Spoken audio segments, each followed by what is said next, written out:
Let's build freedom. G'day everyone out there in podcast land. Have you ever struggled with sales, not wondering why it doesn't stick? Your clients are relating to exactly what you're selling. We've got a fantastic guy here today. We've got Kristin from Harper Co Sales Coaching to talk to us about exactly that, how to solve these sales dilemmas that we all seem to have in business.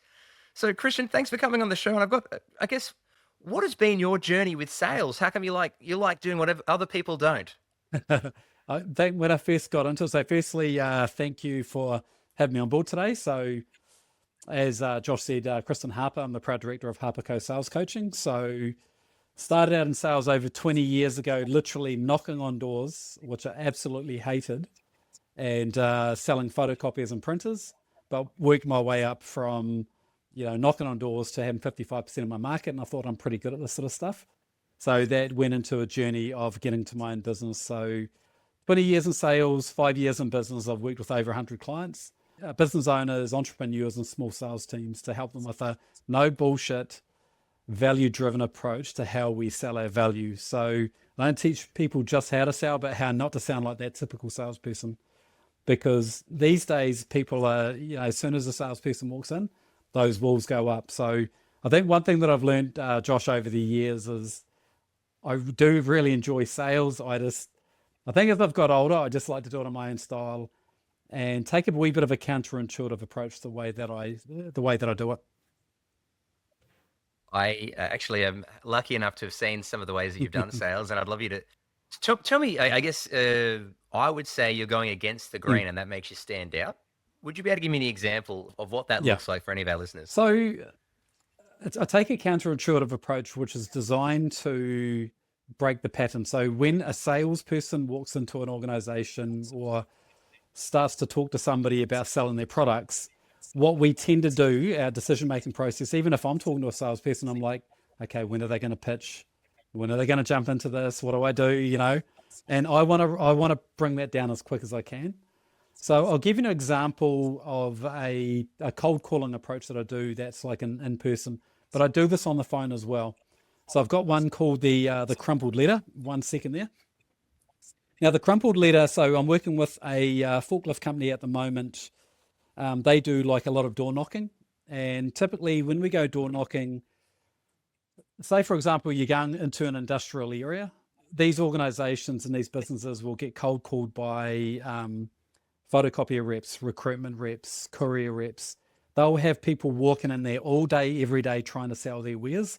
So as soon as you walk in, somebody's going to clock you straight away. They're already making up their judgments about you, and they're already thinking how they can tell you to bugger off. So what we've come up with, and I'd learned quite a wee while ago, is this here. It's called the crumpled letter. And inside there is an actual crumpled letter. Now, this is called a non-sales letter. And it's a real bit of a piss take. And the start of it is, saying something along the lines, you're probably wondering why this looks like it's gone through a blender. And well, the truth is that most sales messages online and offline are unhelpful rubbish, which is why I've screwed it up. So I'm calling it for what it is. But when I walk into these organizations, the last time that I did it, I got a 50% success rate in getting the details. I've got a client out of it. And I got about 3 meetings out of it. And the whole way that I approached it, this is very counterintuitive. So if I walk into an organization, I'll do my research on them first, and I'll have their name at the back of it. And I walk in, I'm like, g'day, Kristin Harper. I'm here to see John. I've got a crumpled letter for him. And then I walk in like I own the place. And what it does, especially if you've got somebody on reception in that, it's a wee bit different from what they used to. And it actually, sorry, do you know John? Or is he expecting you? And my response is always, bloody hope so. Like I'll be quite cheeky and a wee bit funny, but it really just sort of scrambles their response a wee bit. And then I'll see how that goes. So a couple of things will happen. Number one, they'll go and get him, or they'll be like, sorry, where are you from? Then I'll just say, look, I'm a sales coach, and you probably get this all the time. And then I give them a wee bit of context, and I get a wee bit of buy-in with them for this. I said, you can even open it up. You'll get a wee bit of a laugh out of it. So it just sort of starts the conversation. That's all I'm trying to do. Is I want to break down that typical sales response, and I want to start a conversation. And then from there, the more they start conversating with me, then I can start to go, if he's not available at the moment, look, Denise, in your opinion, what's going to be the best way to get in contact with them? Because I know you probably get these cold callers coming in all the time, and you don't want to be giving numbers out. And I get that. So in your opinion, and this is what I say in your opinion, what do you suggest I do from here?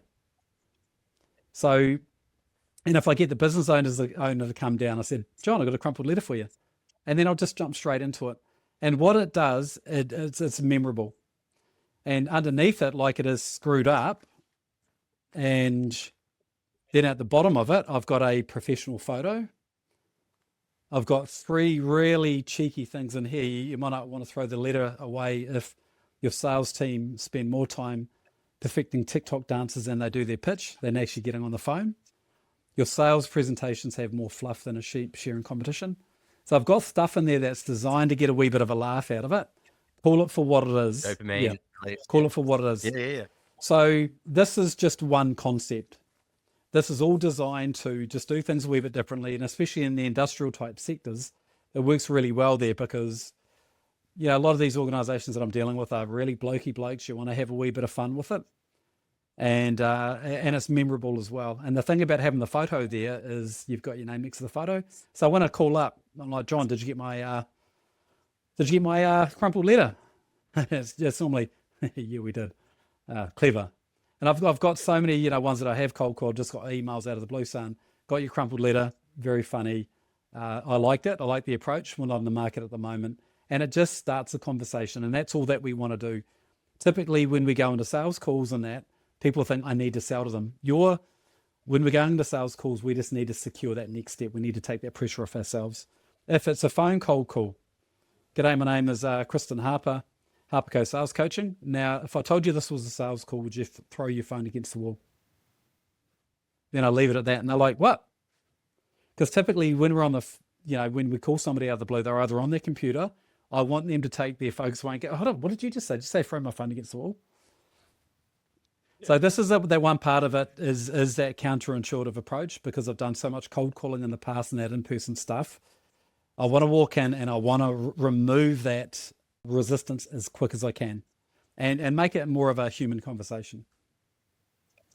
And that's why I think sales has been painted with a dirty brush, where people shouldn't be looking to secure the sale.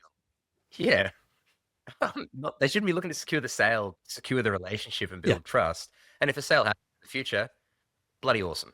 But if it doesn't, that's fine too. At least you know that you've tried. And not everyone's for everyone. And the thing is, when we'd sort of connected up, I really love the approach of get dorky with IT, because I think you're taking a wee bit of a similar approach. You're kind of calling it for what it is. And, the glasses and that, this is about being memorable. And it's just when I saw get dorky with IT, and I was like, oh, that's quite cool. Yeah, well, we've got little sayings and stuff on the insides of all the glasses. So when you wear them on, or we hand them out, and we try to make it fun. We try to make it a bit more of a jester approach, because it can be fun, and that's the thing is what people need to look. I think the thing is with people in business that you're going to attract the type of clients that you want by taking this approach, because not everybody's going to be our client, and I think some people think that everybody is our client. But everybody's not. And I think taking this sort of approach, you're going to attract the type of people that you want to deal with and what you want to work with, and they'll be more fun to work with, because in my experience, if somebody's a pain in the ass at the start, they're going to be painful all the way through. So you might as well disqualify them as early as you can. 100%. Yep. And we've had people go, we'd never work with a company named Dorks. We'll probably never work with you either, because you're not following. I think we're gonna jive. There's already friction. Say bye. If you can't take a laugh, probably don't want to. Yeah, see ya. And it's really clever what you're saying. Like, particularly in our current society of bombardment, dispositions, and firewalls that are always put up around this, cutting through the shit and you're already selling yourself. The moment you've got through the receptionist and you're talking to the CEO or C-level, whoever decision maker, you've shown that you can cut through the shit. You've shown that you're in a position that you're adding more value potentially if they have sales teams that aren't able to do that. You're already in front of the main man or woman. And I think that's probably another key point as well, Josh, is that a lot of people think, let's just start down and work my way up. I've always had that approach of going to the top down. So if we use that cold calling approach as an example, I've actually done my research on the organization that I'm going to. I've already connected with the CEO. I've connected with the HR manager. I've connected with all the key people. So when I walk in there and I can start a conversation, I can say to them straight away, yep, I've already connected up with John and so. So I can talk like I've actually I've got credibility because I've done my research, and I've shown them that I'm already connecting up with the other key decision makers as well. And I think sometimes, and I know it was like this when I first started in sales, I was too scared to. Oh, I don't want to go to the CEO, or I don't want to annoy them. Whereas now, man, I'm like, I'm going directly to the CEO, and then I'm going to work my way down. Yep. Well, with that, if you're going to someone that has a sales strategy, they have a sales team, they're doing what they're doing, it's working, how do you measure and show them the value that it could be working better, more efficient, better approaches? Like, I'm sure every salesperson can make a sale, but are they making a sale 1 in 100 calls, 1 in 100 emails, 1 in 10 networking events? Or it doesn't really matter. It's arbitrary what the stick is. But I how have you found people to go in and change without them saying, "Oh, this guy's full of shit"? questions. Yeah, Yep. like I'm very big on, I think it's probably one of the things I've learned really well over the years is just the questions that I ask are key. I've got two sort of approaches. So number one is I do a quick disqualification. So if I get a lead that comes in, whether it be from somebody, whether I've got a lead off Bark, I frame the conversation very quickly. I say something along like, Kristin, Harper Co Sales Coaching, look, been around, naturally for me after 20 years in sales, 5 years in business, and worked with over 100 clients. One thing rings true is that people are tired of that, cookie cutter sales approach. So, I guess how I'm different is buy our template, you'll be a millionaire in 3 weeks. which is you got to do the work. But the reason I'm saying that at the start by saying naturally is Sonia, you need to deal with me because I know my shit. And then from there, I'm going to ask you 5 to 6 questions to work out if and how I can help you. Should take about 10 minutes. And if I can't help you, I'll let you know. And I'll recommend somebody that can help. If I can help you, that next step will be a friendly interrogation. Sorry, I meant a discovery call. And I'm very deliberate in why I say that. So number one, I've said to them, I'm only going to ask you 5 to 6 questions. It's only going to take 10 minutes. Low friction. If I can't help you, and I say that first, it removes that. It's not saying I don't really care if I work with you or not, but it just says, if I can't help you, sweet, I'll get you to. And that's my approach. I'm very nonchalant, if that's the right words. I'm like, if I can help you, cool. If I can't, then sweet as. Because all I'm trying to do is I'm trying to bring down your sort of sales walls. But that first question for everybody is, Josh, what's happening in your world right now to make this a now conversation? My first thing is I want to understand why we are having this conversation. What's driving this conversation for you right now? And is it going to be 5 to 6 questions? Absolutely not. That one question, I'll probably ask another 10 on top of that one question. So you're not hitting the number. So tell me more about that. So is it somebody in your sales team or is that yourself? And where do you believe that's coming from? And I'm going deeper and I'm going deeper because I really want to understand the why behind why they're doing that. And after looking at me and 3 of my competitors, everybody's going through a bit of a similar process, and I want to get that cut through as quick as I can, and basically put me as the person that they need to be dealing with. So my first qualification, and there's probably 4 key things I'm trying to find out in that first qualification. Is the problem big enough for me to solve for them right now? Is there a reason for them to change right now? Is the first thing. Secondly, can they afford me? Because I want to qualify in terms of, and I'll ask questions, tell me about your revenue over the last year. What about your margin? I'm asking those questions very upfront, very quickly, but I don't sort of go, well, how much you're making.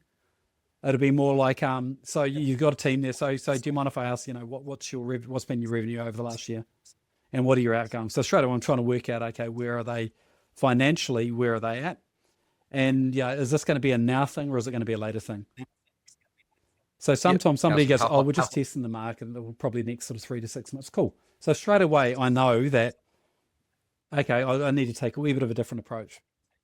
So from there, mate, once I've qualified them, I've had that quick conversation, then I do a bit more of a deep dive. And then with my discovery process, I just go a lot deeper into those questions. And then after that, it really helps me frame up where basically how I can help them. You're here right now, you want to get to there. We're going to find the path of least resistance to help you achieve your goals. And it's going to be different for everybody, but it's all in the sales process. And there's going to be certain areas that the team are doing really well, the business owner's doing really well. And there's going to be other areas where we can tweak things. I'm not big on coming and doing wholesale changes.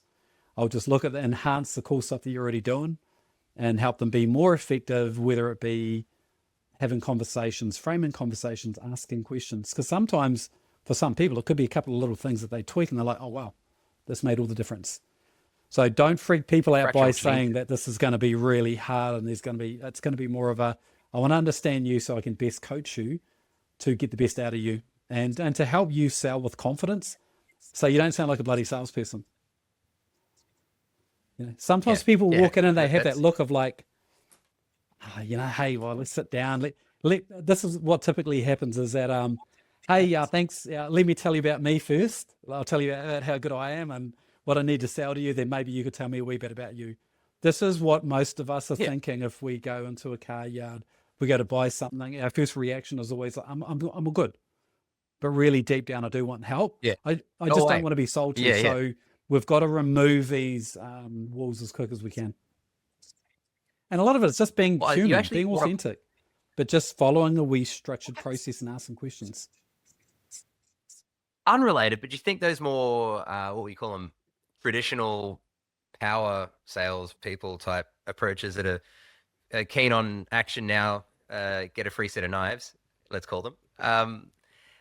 Do you think their approach, if they were single in a relationship, is the same? Do you think they go over and just start pitching themselves to a potential partner? Or it just seems, for me, I find there's so many different crossovers between building relationships, whether it be in your personal life or in business. But I couldn't imagine someone that just called a normal traditional salesperson approaching someone at a bar and saying, hi, my name's Josh, Dorks Delivered, director, 18 years underneath my sleeve. So what do? I'd love to buy you a drink. It just sounds weird. You know what I mean? It is. And everyone, when they say, I've got to get a network, I've got to do this, is just ask questions. The first thing I'm doing when I meet somebody, when you and I got on the call earlier, and I'm like, the pack people in the background, I'm always finding that point of interest for you to talk about you, because the more I can get you to talk about yourself and to open up, the more you're going to tell me. And it takes the pressure off me as well. Whereas a lot of people, especially if they're just starting out in sales or don't like it, I've got to ask this and I feel really uncomfortable. I just say to people, just tell me about you. How long have you been doing this for? Anytime I go into a meeting, one of the first questions that I'll ask is that, Josh, you've been in, your industry for about 10 years. What's the biggest change you've seen over the last couple of years, especially post-COVID? I want to get your opinion on your business. And straight away, it takes the pressure off me. And then we can start a real conversation. And the more that you tell me, the more I'm working out, okay, what sort of a person you are as well. So I think the easiest thing in sales is just take an interest, actually care, and ask questions about themselves is a really easy way to do it. I just keep this shit really simple. Listen.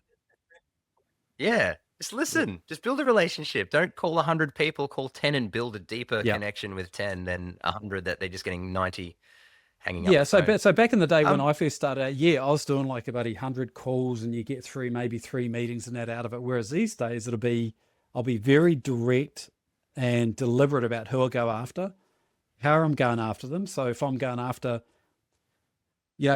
without going, so this forklift company that I'm going to be going out with next week, I've said to them, just get 15, make sure they're on a geographical area. Let's get their names, do some research on them.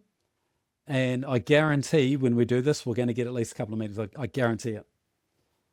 And either way, it means that they can call back later on and go, hey, John, got my crumpled letter? Great, let's have a conversation. It's a door opener.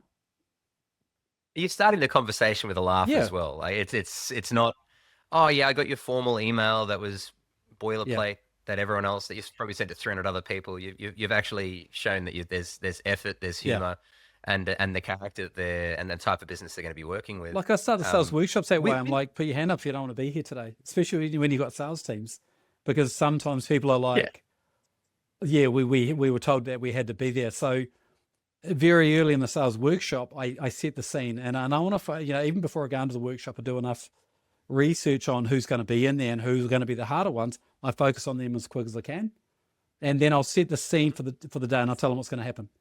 So whether you've been in sales for 30 years or for 3 days, there's going to be some learnings for everybody, and it's coming with an open mindset. And I'll just frame things up so we can remove any resistance and just sort of get on with it.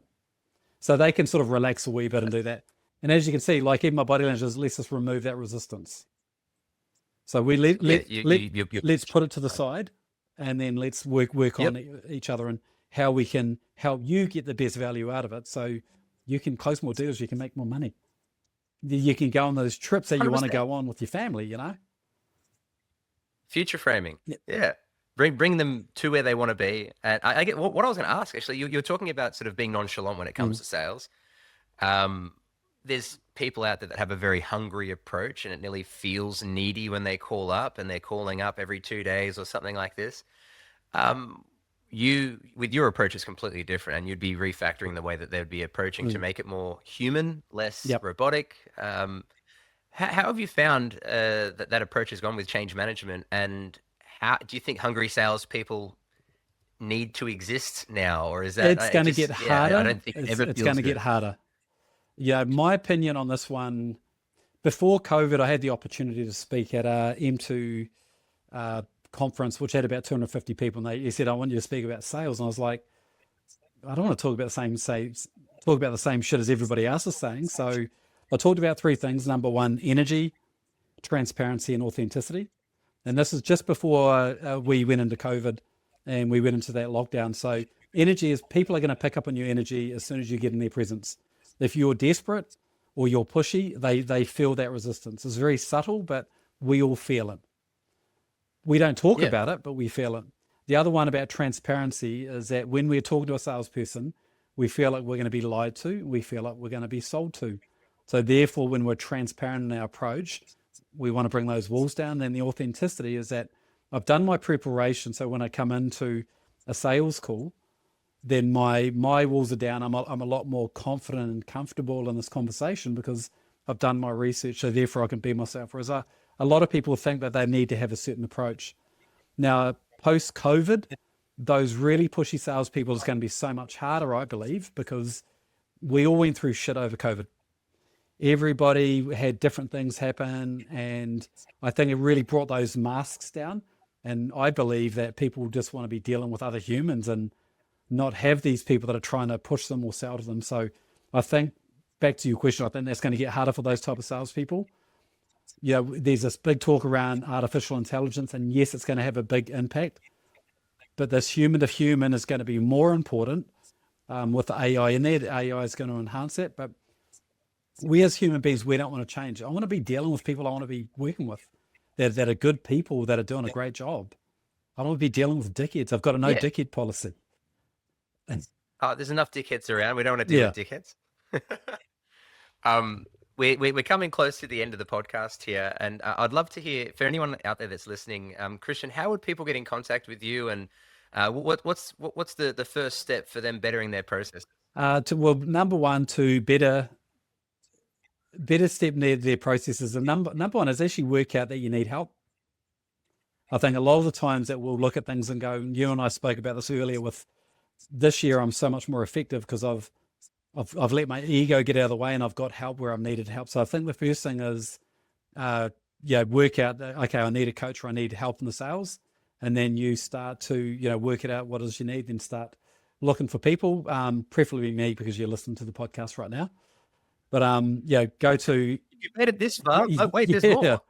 I think you just ask yourself that you need help, and then start looking. Website is harpercoach.com.au. Also on LinkedIn under Kristin Harper as well. I've got a whole lot of content and videos and stuff like that. Any sort of next step with me, as I said, when I go for a disqualification process, I know very quickly whether somebody's a good fit for me or not. Some of my big competitors here in Australia, they're actually pretty good friends of mine as well. So if I don't feel like I'm a good fit for somebody, I'm more than happy to recommend somebody else. So I typically go through that process because I want to make sure that anybody that I'm talking to, we're going to be the right fit and I can actually help them. And if I can't, I'll be really upfront about that. So, well, like you're saying, strengths and weaknesses, you can't be right for everyone, but there is someone out there for somebody everyone. will sit down with Just me like and think that I'm a dickhead and go, nah, I want to go talk to these guys because, they may also have a no dickhead policy. Yeah. But ironically, as a sales coach, I hate that's one part of me going, really hard at and selling myself. I find that uncomfortable. So, part of the, the earlier conversations, and when I'm framing up those conversations, I'll say things like, naturally, after 20 years in sales, 5 years in business, helping, clients generate millions in revenue, these are the things that I've learned. And this is where I start to seed my credibility, rather than at the end going, hey, look at this guy. Because I find that I find that quite uncomfortable as well. So when I teach when I teach my clients how to sell, I help them find their own confidence and do it in a way that's natural and confident for them. Whether they're a high D personality profile, which is really upfront, to an S personality profile who just wants to take the time with the relationship. It's about, I can help people really get the best out of them, and approach things in a really confident way, and then just follow a good sales process, which is the Harper influence framework. Yeah, like that. Well, we'll make sure to chuck a link to your website and to LinkedIn, and so everyone can jump in and check out I guess Kristin's offerings. What I'd like to, I guess, ask for anyone that just wants to sort of sit back, relax, either on an audiobook or on a YouTube channel or something like that, is there a favorite book or resource that you would suggest just to open up the eyes to see that there's better ways that things can be done? What have you found has been a resource that's invaluable? I'm actually having a look at my Audible just to see what I have looked at. Ironically, in terms of sales, for me, it's been more about psychology, people. Doesn't have to be sales, just what's got you to this spot in your journey, I guess. If it's sales, even better. To get me to this spot on my journey is as you know, we moved over to Australia from NZ about 2 years ago. I've set up a new business in a new country. The first year was probably the hardest of my whole career, but the business is at a point now where I could have dreamed this, but it's getting to a point now where I'm really happy, and then I'm looking at how do I double it. A big part of that is that self-belief, that confidence, having the right people around me to help me think bigger, and to put those steps in place to work towards that. So, to be honest, mate, a lot of it's been around my mindset, getting the right people around me, and really believing in my journey, believing in myself that I can achieve the things that I want to achieve. Sales, like any other skill, these are learnt skills. As I said to you earlier, when I was doing my desk here, technical shit makes me feel uncomfortable, like it makes me feel anxious, which I know people will feel like that with sales. So a big part of it is belief in yourself and getting the right people around you. So that's probably been more of a driver for me versus those sales type books, because it's just a skill. You can learn those skills. Just get the right people around you and the right coaches to do that. I love that. And keeping in line with the sales, I guess, future framing, what is business freedom to you? Obviously, the podcast is called Business Built Freedom. And what is that northern stuff? To do what I want, how I want, where I want, with who I want. So my BHAG, my big, hairy, audacious goal in the next 10 years is to be the number one Māori sales coach. So for you Australians, Maori sales coach. My approach is a very culture-led driven approach, which is all about trust. So the other one is to be consulting and coaching all around the world. And there's a couple of things that I'm working on with a few people that are quite different, that haven't sort of been done. So there's and a lot of it's around that Indigenous space, but we're just sort of working through a few things at the moment. So very clear on that, but really is, mate, is, to be honest, so I can get up and go where I want, have the money and the time and the freedom to speak where I want. I'd love to speak. I'd love to get some clients in the States and the Middle East and Japan and all those sort of types of places. This is the stuff that I dreamed about when I was younger. And, I come into 50 over the last couple of years, and now I'm just like, time to make it happen. I think it's the driving mood. I love it because if you know where you want to be and what you want to do, and it's not a day of work, it's a day of success. Every day is a step closer to where you want to be. It's taken me a long time to get here. It's taken 20, honestly, this shit didn't happen overnight. It's taken me 20 years to get to where we're at now, and to get my head to where it is at now. And a lot of it was doing a lot of work on me to get rid of all that bullshit I had in my head, that imposter syndrome and that fear of failure. I had all of that come up a lot. Whereas these days, I just don't care anymore. I'm like, just get on with it. What have I got to lose? Just What do have I it. got to lose? Well, a fine wine would be a mature wine would be more than 20 Yeah. years old. So you've done it in acceptable pace, much faster. I've loved having you on the show, and anyone out there that's looking to speak with Kristin, as I said, I'll put the links into the blog articles and into any of the podcast platforms that this is simulcasted across. And if you have any questions, feel free to jump to our different groups, and we'll get Kristin in there to answer any questions you might have. And Kristin, thank you very much for being on Josh, the I show. really appreciate the opportunity to come and have a chat with you today. And likewise, anybody listen to this, get dorky with IT. You want to get your IT, go see Josh, because good dude. And, you've got some pretty cool clients there as well. And I like what you're doing within your industry, because you're going against the norm. And I know you're starting to get that momentum, some great momentum with your business. So get dorky with IT. I get to be a clown and sell IT services at once. which Perfect. is really stand-up IT mate. counterintuitive, eh? Yeah, that's right.